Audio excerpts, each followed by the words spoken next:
I recently tried a case called Martinez versus Village Green, where my client was rear-ended by the defendant when his truck broke down on the freeway and he pulled over to the side.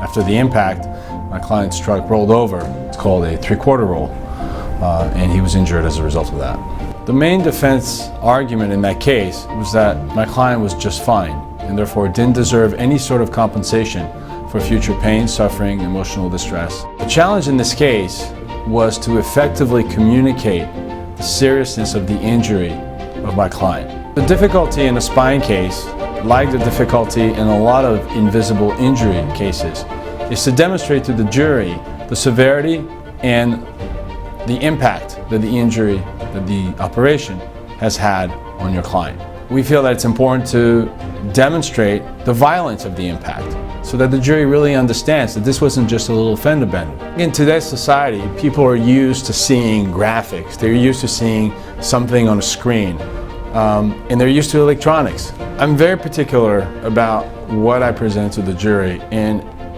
it's important. The quality of the work product is one of the most important things for me to decide which audiovisual company I'm going to be using. We had a trial technician from MotionLit, as well as some help putting together some of the graphics, some of the slides, and some of the videos in the trial.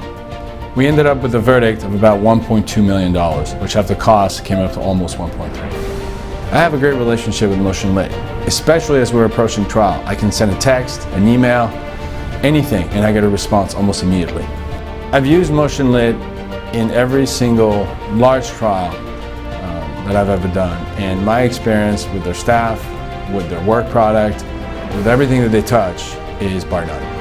Having MotionLit on your side, doing the exhibits, doing the animations, queuing up the videos, doing the edits on the run for the depot designations is an integral part of a winning strategy.